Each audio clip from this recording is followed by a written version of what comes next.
be on the ballot for 2027? I'm contesting, and I'm sure I will be.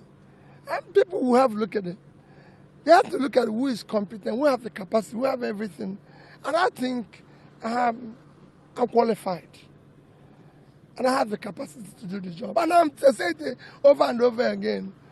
I can change the trajectory of Nigerian to a positive one.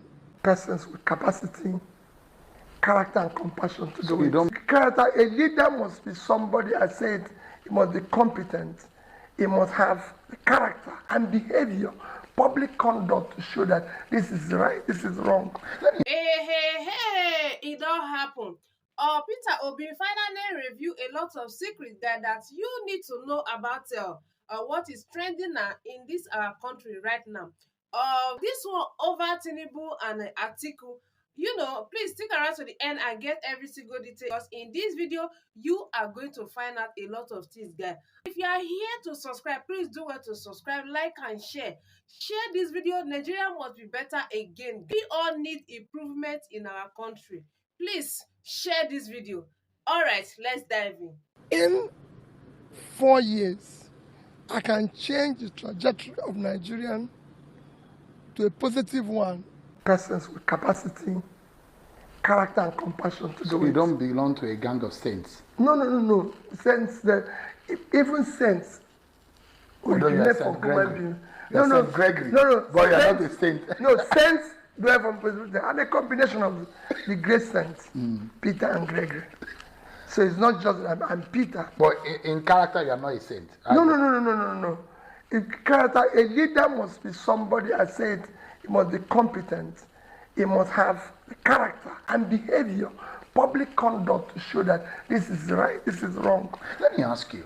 I'd like you to clarify this, because I watch a lot of conversation around you, and I mean, around every major political figure in this country. How do you clarify this reputation that you worked for the Abacha government or in the Abacha government? I've never worked for government before I became governor. I can tell you that. Did you do anything including the special? Let me clarify for you. I've never worked for any government before I became governor. I was a very successful businessman. And everybody knows that. I was a very successful businessman. I built my business from scratch to something of reputation. As a businessman, I'm also part of those who were controlling trade in Lagos then. There was a time during Abacha's government, even happened during Obasanjo's government, there was a time during Abacha's government, because when Abacha took over, they said all ports, seaports and everything closed. So they came out with a policy that caused congestion in our ports, even in the airports. Goods were not being cleared, goods were not being exported and everything. And some of us felt, no, we need to go and see the head of state then, or at least the commissioner, Minister of Finance, who was I think it was Ani. So we came to Abuja, about 50 of us. We had an audience with the Minister of Finance and the President and the head of state then.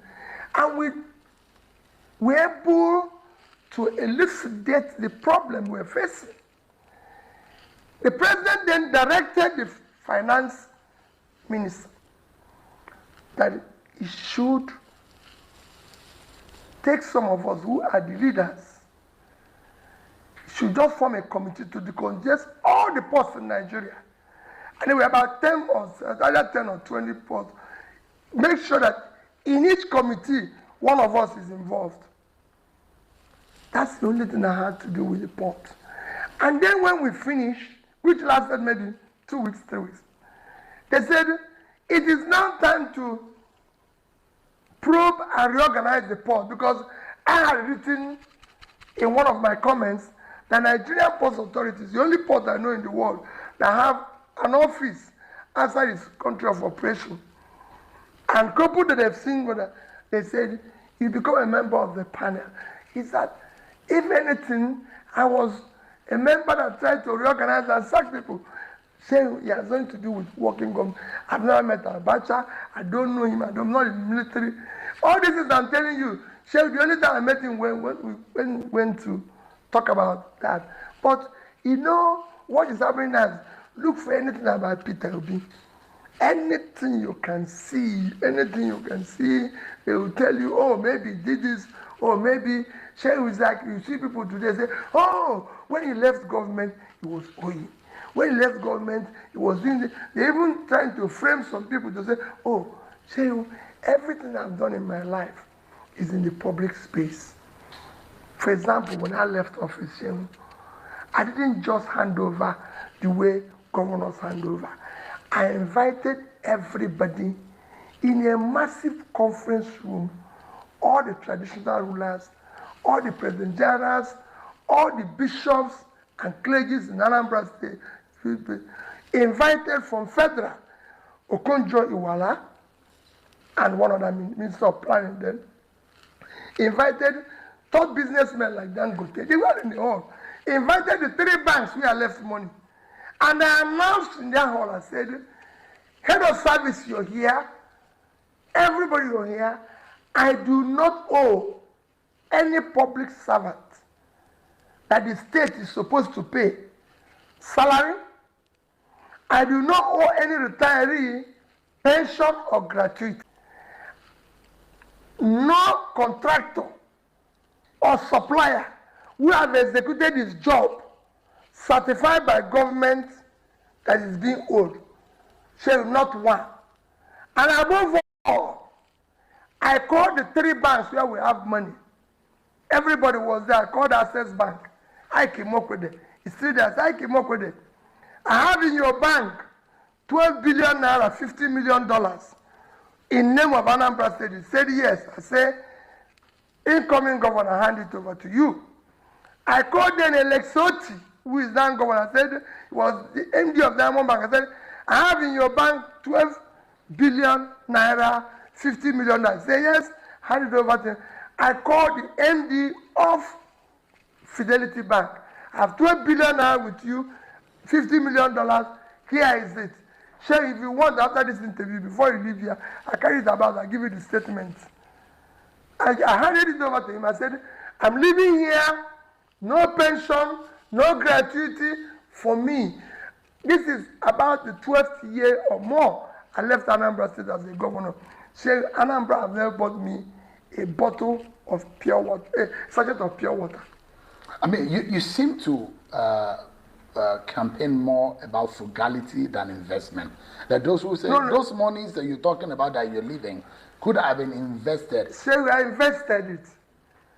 I invested in education, which is the most critical investment a nation can do. So I took the state from 20-something in Wayakaneko to #1. So under me, and I challenge any state, under me, all secondary school, I can go down to primary, all secondary school in Anambra State had a functional science lab, had a sick bay, had a generator, had 2 buses, have computer. Go and ask HP till today. I bought the highest number of computer ever sold by HP to any state in Africa. The order, they're there. You can go and ask HP, or you can go and ask L0UD of, let me remember his company now. You can go and ask him. No other person has done it. If you become president, you will be frugal, yet you invest. No. If I become president, I use resources effectively. I cannot say, buy a new jet. Even if you need one. I don't need one. You don't need one. Because you can go to anywhere with that jet. I will never need one. You fly Airpeace, you fly Dana, you fly BA. Of course, baby. Say, I will not use 150 billion to buy a jet when 80% of our primary health care centers are not functioning. Even as against security protocols. Which security? You've been a governor, you know what it means. No, what do you mean, security? That's what they tell. That's nonsense they tell. I was a governor for my first 4 years. I drove 406 For the rest of it, I didn't drive a bulletproof cars. Nobody's trying to kill you if you're doing the right thing. It's when you do the wrong thing that you're fearing about death. Would security agency even allow No, you forget all those things. fly If if your people are dying, you should be ready to die. That's the job you chose. Or you go back to your house and live quietly. The president should also be ready to die if your people are dying. Why should we have security vehicles? No, you can fly.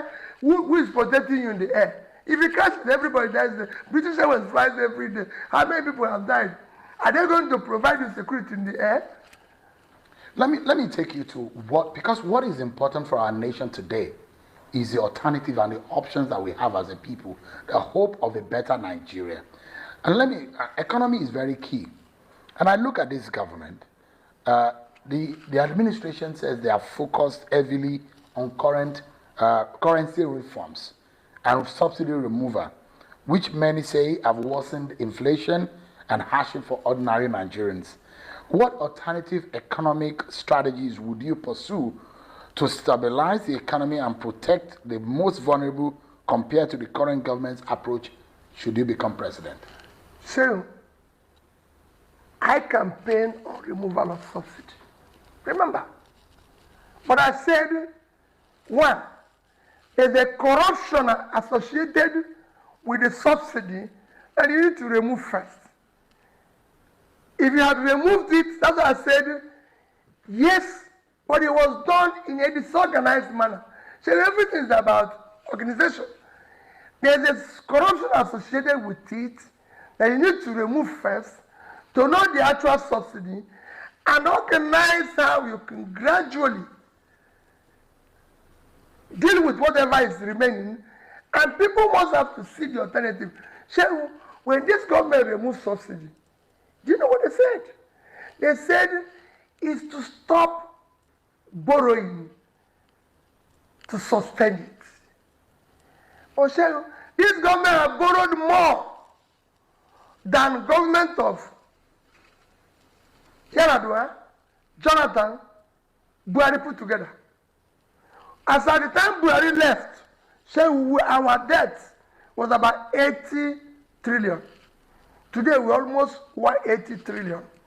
Anything to show for it. Is it a crime to borrow as a government? No. These are part of the laws I want to change. We must now make a law that all borrowing must be for investment. In critical areas of development, you don't borrow for consumption. Without that, you waste everybody's time. I'm as a businessman, there's nothing wrong with borrowing.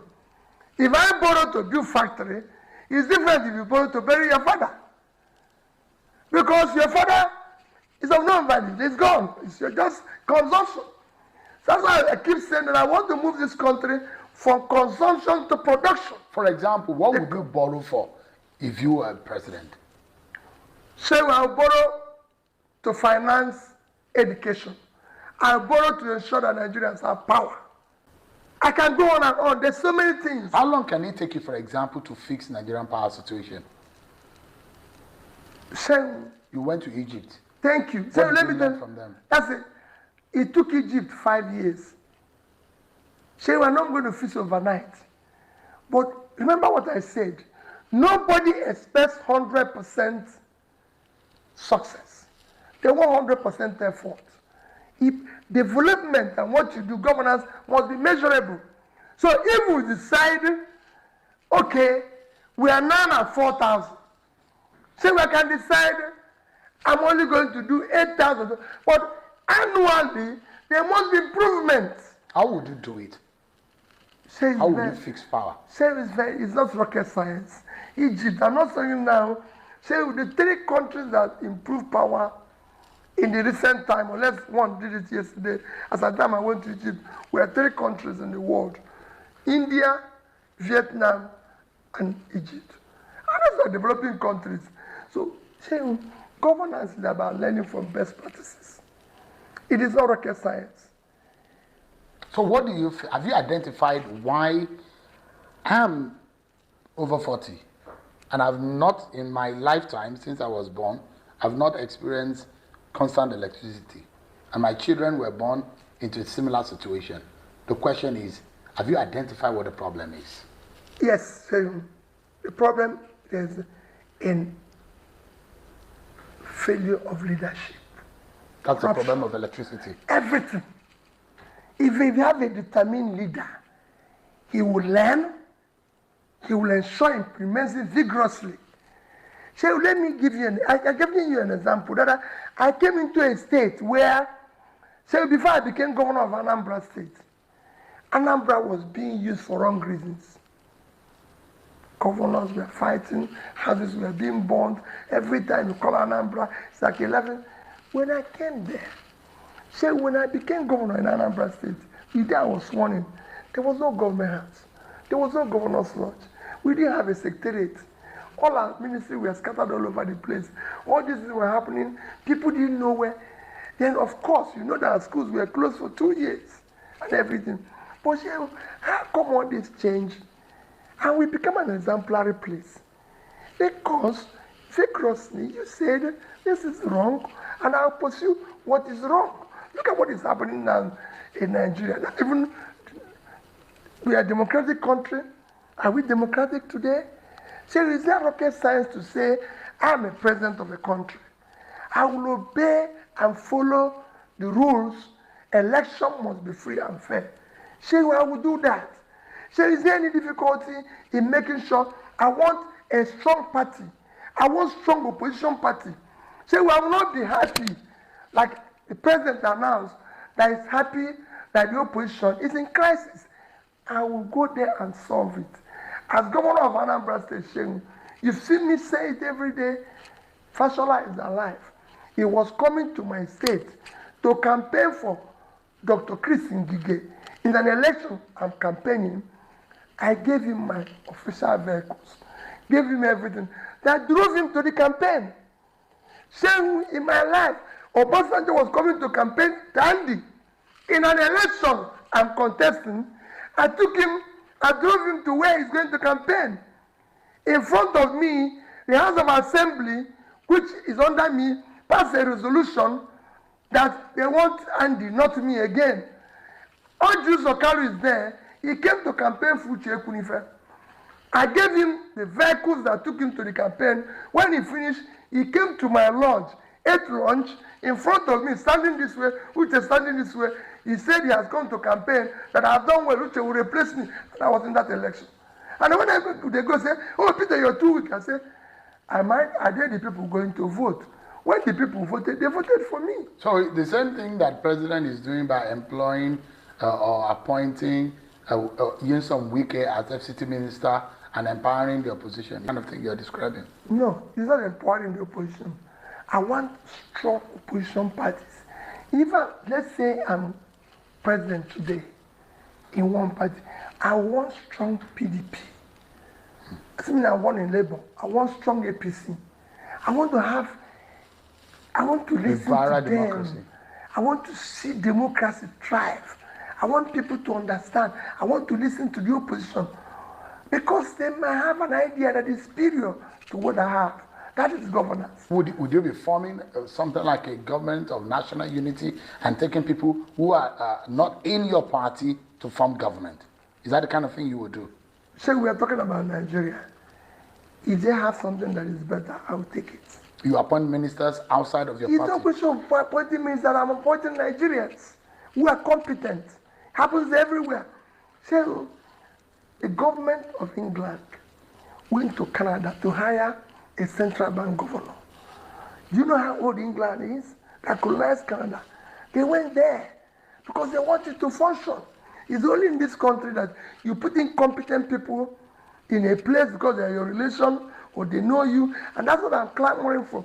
We have voted for incompetence. We voted for tribe. We voted for religion. Let's vote for competence. Do you think that the North trusts you? So,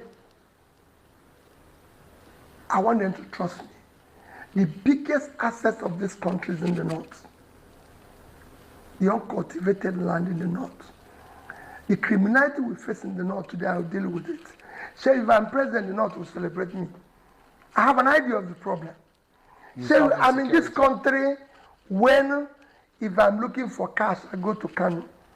There used to be industries in Bompai 1, in Bompai, Shradan 1, Shradan 2, and everything. So at the time, Indonesia is making, sorry, let me even not live in Indonesia. At the time, Bangladesh is making over 50 billion from clothing. More money than we make from oil. We don't have even one single textile cotton mill in this country functional. At the time, countries after countries are making huge money from agriculture. Morocco, that work on, are exporting food to Europe. So we're hungry. Bangladesh, again. So Bangladesh produces 50 to 60 million tons of rice. Nigeria does not produce 10% of a milled rice. Nigeria does not produce 10% of that. Let me ask you. For a country where our two biggest states, Niger at 76.3 and Borno at 70.8, is 147. And the population of the people living there, which means we have more land, is less than 15 million.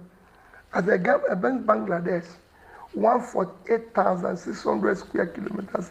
So it is as these two are the same, and they have 177 million people, and they produce that amount of rice. If I come and say I was in Indonesia this year, from February 1 to February 7th, meeting from Minister of Health, Minister of Education, Minister of Small Businesses, Minister of this, to former Vice President, to the most popular president.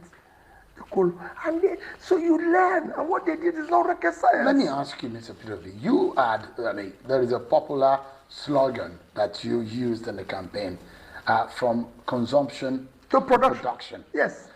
Is the country is not productive. Let me ask you, because there are those who have also criticized you that what industry did OBI even put in Anambra when he was governor? To start with as an example. But I like to take the Nigerian example. I mean, you know that industries. They have even used it as an example. The brewery, right? As one. Yes. But the big question here, we're looking at a bigger picture, Mr. Obi. We need to start looking at our competitive advantage as a country. Yes. Where would the jobs come the most? Where would the more money come as an alternative to oil? If you are president, where do you think you will focus the most in the very first 1 year that can give us that advantage? Shehu, I might not turn it around the very first 1 year, but I can tell you, Shehu, we can make more money from agriculture than we make from oil. Any day, any time. I can show it to you. Which produce will you be focusing on? Shehu, we have all the produce. Why did you think? Go and look at the arrays. Do you know arrays, which the colonial masters did, were focused on where we were getting products. So there's so much, Nigerian land is so fertile that we can grow anything. I say it every day, a tiny country like Netherlands, middle of water. If you minus, there are 41,000 square kilometers. So if you minus what, there are 33,000. They made 126 billion euros, $136 billion in 1 year from agricultural products. That state is the size. Our Niger state is 2.5 times that state. You see, this Niger state we're having a problem. It has one of the best fertile land on the surface of the earth. So the world is today is looking for cassava, they're looking for yam. We're not talking about Benue, we're not talking about Nasarawa. I can go. You are now that belt. You are now the one. As I say, we are now one talking. Ethiopia. Sesame. Ethiopia today is making huge money from coffee, sesame, everything you call. Kenya made over almost over $500 million from flour. We have terrain for it.